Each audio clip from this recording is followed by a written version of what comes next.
It was a cold January morning, and Edward was waiting in Stafford station when Belle arrived. Morning, Belle. How are you?" said Edward as he puffed back into the station. "Well, I'm not that good," said Belle. "Oh dear, what's happened?" said Edward. "Well, don't get me wrong, I love having a break, but getting a bit bored." "A bit bored of what?" said Edward.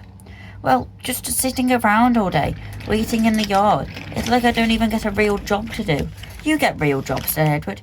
"Yeah, but I want to fight fires. That's what I was built for." And "I have an idea," said Rosie, pulling Edward's coaches from the yard. "What's your idea, Rosie?" "Why don't you set Stafford station on fire?" "Rosie," said Edward. "What?" "She said she wants to fight a fire, and I've always wanted to set something on fire." It was God's whistle blew. "Okay, see you later, Belle. Good luck finding what you want to do," shouted Edward as he rolled away. "It was just a suggestion," chuckled Rosie. "See you later, Belle." "Bye, Rosie." "Oh, Belle," said Rosie. "Yeah," said Belle before she left. If you're looking for a job, I hear the quarry's gotten very busy. Maybe they could use with some help." "Good idea. I'll check down there now. See you later, Rosie." "Bye, Belle." "Come on, Stafford, let's get back to work." You were the one who stopped," said Stafford. Belle headed down the main line. "Oh," sighed Belle as she stopped at this point. "It seems like everyone on this railway had a job but me." "What's the matter?" said Caroline. "Oh, it's silly, really." "No, you can tell me," said Caroline. "I'll listen." "Well, I feel like I'm just getting a bit bored of what I do." "And why is that?" said Caroline. "Well, because of it being so cold, there's not been any fires for weeks, so you're going to start one?" "Oh, I'll help." "No, that's everyone's obsession with starting fires.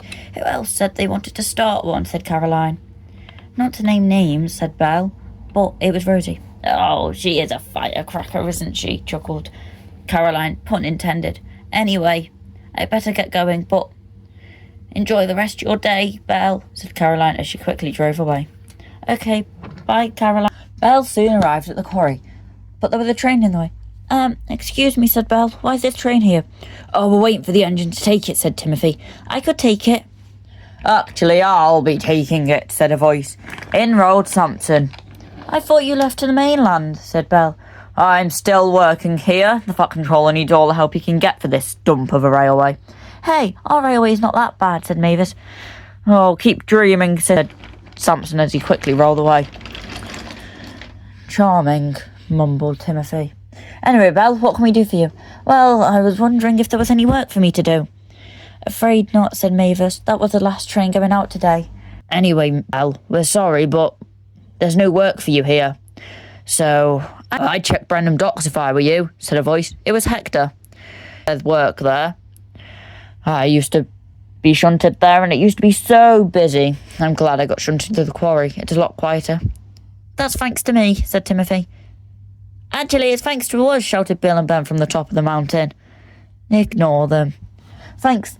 Well, thanks again, you lot. I'll head over to Brandon and see if they need any help," said Belle as she headed down to Brandon Docks. At Brandon Docks, Porter was shunting a train. "Whose train is that?" asked Belle. "That's my train," said Henry. "But Belle, what are you doing all the way out here?" "Well, I came to ask if I could help here. Is there any trains needed?" "Sorry, Belle," said Porter, "but Henry's is the last train that's going out. For the day, at least." "Well, you could help me if you want," said Henry. "Really? You'd let me?" "I mean, I always need as much help as I can get with the flying kipper." "You could go in front and I could follow you from behind if you wanted," said Henry. "That'd be perfect," said Belle. So Belle and Henry quickly switched lines. "All right," said Henry. "Couple up to the train." "Yes." "And slowly pull off with it. And don't pull off too fast or the fish will open." "Like this," said Belle. Belle slowly left the station.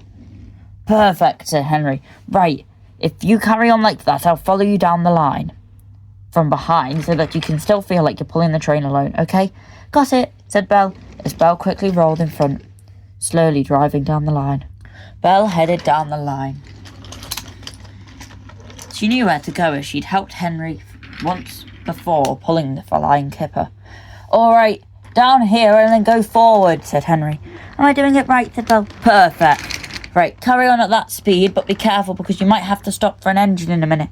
Okay, said Belle. As Belle rolled through the station, she soon saw the point. They'd been set to help Edward head past. Edward puffed past. Stop, Belle, shouted Henry. Stop! Henry coupled up, but was shocked that Belle stopped on time. Oh, thank you, Belle. Engines never stop for me at this point. They always complain that I'm too slow. Take your time, smiled Belle, take your time. As soon as Edward crossed, the points changed quickly. Before Henry could have time to catch up, Belle whizzed off. This is fun, she cried. Belle, wait for me, it could be dangerous, shouted Henry, but he was already out of breath. Belle was soon enjoying herself, but she raced over the hill. This is fun, she cried as she raced over. Belle, slow down, panted Henry. I'm meant to be showing you the way. Whoa, cried Belle as she raced over the bridge. Meanwhile, the topham hat was waiting with Winston at the side of the crossing when... This is so much fun, cried Belle as she whizzed by. Sir? No need to alarm you, but was that Belle pulling the flying kipper? I don't know, Winston. Just then, Henry raced up. His face was as red as Winston's paintwork. Have you seen Belle, sir? Henry, why on earth are you out of breath? And why is Belle taking the flying kipper? I offered Belle to take the train because she was sad about not doing anything. Because it's winter and there's no fires to put out, panted Henry. What? Henry, do you know why I've not offered Belle any trains? No. The reason I've not offered her any trains is because her brakes aren't built for it. What? Oh, dear. Wait. She's taking your fish train, yes? That means she'll be going down the hill. You have to stop her before she gets there or her brakes won't handle it. Come on, sir, said Henry. But they were too late. As Belle headed round the corner, she started to go down the hill. Stop, Belle, stop, shouted Henry. Belle, you've got to stop, said Winston, beeping his horn loudly. Belle, cried the fat controller. Stop! But it was too late. As Belle headed down the tracks, she tried to brake. What? Oh, dear, cried Belle. Help! Don't worry, Belle, I'll help you, said Henry. Almost hit Thomas. Look out, Thomas. Whoa, cried Thomas. Thomas, watch where you're going, said Annie and Clarabel. It wasn't me, it was Belle. As Henry raced on. Thomas, have you seen where Belle's gone, said Henry. She went that way. Oh, Belle, slow down, shouted Henry. But it was no use. Belle started going faster. So Topham Hat screeched to a stop. Stop where they are. Just then Edward pulled. Sir, what's going on, said Edward. I've just seen Henry whiz past. It's Belle, said Thomas. He can't stop, said Annie and Clarabel. I'll help, said Edward. But Edward, that could be... I'll help, said Edward. He uncoupled his coaches and raced after Henry. Them docks, Belle was whizzing down the line. Henry and Edward had a plan.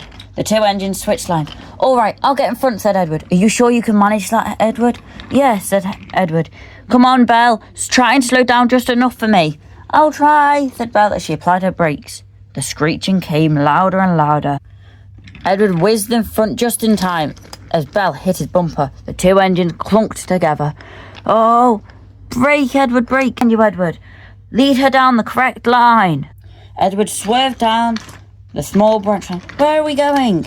I'll stop you down here. Hopefully we can stop in time, said Edward. Brake, cried Edward as Belle raced on. I'm right behind you, Belle. Edward, I'll couple up and stop yous. But then there was trouble. Percy was pulling the mail. Oh dear, stop, cried Edward. Percy, look out, said Belle. Percy pulled out of the way, but for the mail cars it was no use. Edward smashed into the side of the cars with a crash and a bang. Luckily, no one was hurt, but the mail was everywhere. Is everyone all right, said Percy. I'm fine, said Edward. So am I, said Belle. Wait, do you guys smell that, said Percy. It smells like smoke, said Edward. I smell it too, said Belle. The engine looked over and a small fire had started. It must have been from the sparks from my brake, said Belle. No, quick! Belle, this is your time to shine, said Percy. Put it out, please. Belle quickly positioned her water cannons and started to put the fire out. Before long, the fire was out, just as Sir Topham Hat, Thomas, Annie, Clarabel and the rest of the Topham Hat stepped out of Winston. Belle! I was going to punish you, but I'm very impressed. You took the initiative and used what resources you had to solve this problem. You stopped this problem from becoming dire. Why, thank you, sir, smiled Belle. It's like what you said, smiled Percy. What? Said Belle. If there isn't any fires, make some, chuckled Percy, as everyone laughed.